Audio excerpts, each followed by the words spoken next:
Sold out na rin kaagad ang Day 3 ng highly anticipated na Grand Universe concert ng grupong BINI. Nagsimula ang ticket selling nitong Linggo, September 1, 5pm at wala pang 2 oras ay ubos na agad ang lahat ng tickets. Ang Star Music ang nag-announce ng balita sa mga Bloom. That fast, Grand Universe Day 3 officially sold out in less than 2 hours. Payag ng Star Magic na pinost nila sa kanilang social media accounts. Dagdag pa nila, thank you for your overwhelming support. See you on November 16, 17, and 18. Look forward to the Day 3 grandest event of the Nation Girl Group at BINI Page only at the Big Dome. Matatanda ang noong August 31, Sabado nang mag-announce ang pamunuan ng BINI na magkakaroon ng Day 3, ang Grand Biniverse matapos ma-sold out agad ng mga member ng BINI website ang Day 1 at 2 ng concert. Naging available nga ang tickets para sa lahat ng Blooms, hindi lamang sa mga may BINI 1 at members ng BINI website. Pero kahit 3 araw na ang concert ay may ilang Blooms pa rin ang nagrereklamo dahil hindi sila nakabili ng ticket at nag-request ng ika-4 na araw pa ng concert pero mukhang malabo na nga mapagbigyan pa ang request nila.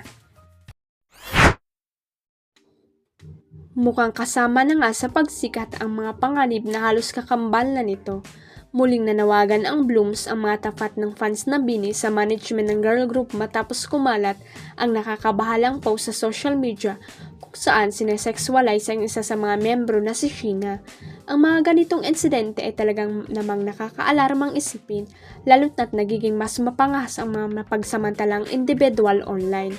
Naglipa ng ilang accounts na walang habas na nagpo-post ng kanilang mga kalaswaang intensyon patungkol sa nasabing membro. Hindi biro ang mga ganitong klase ng pangharas, hindi lamang nito binabastos ang pagkatao ng mga membro ng BINI, kundi sinasangkot din ito ang kanilang dignidad at seguridad. Ayon sa mga fans, sana naman ay agarang kumilos ang management para tugunan ang lantarang pangharas na ito.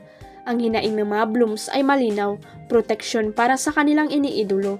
Hindi dapat baliwaliin ng ganitong mga issue dahil kung papabayaan maaari itong magdulot ng mas malalang sitwasyon na maaaring makasira hindi lamang sa personal na buhay ng mga membro kundi pati na rin sa imahe ng grupo. Matatanda ang noong August 31, Sabado nang mag-announce ang pamunuan ng BINI na magkakaroon ng Day 3, ang Grand Biniverse matapos ma-sold out agad ng mga member ng BINI website ang Day 1 at 2 ng concert. Naging available nga ang tickets para sa lahat ng Blooms, hindi lamang sa mga may BINI 1 at members ng BINI website.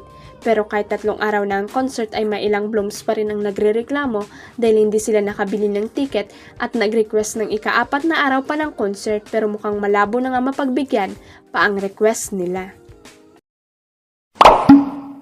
Huwag kalimutang i-click ang subscribe button at i-ring ang notification bell para sa latest at legit chika updates.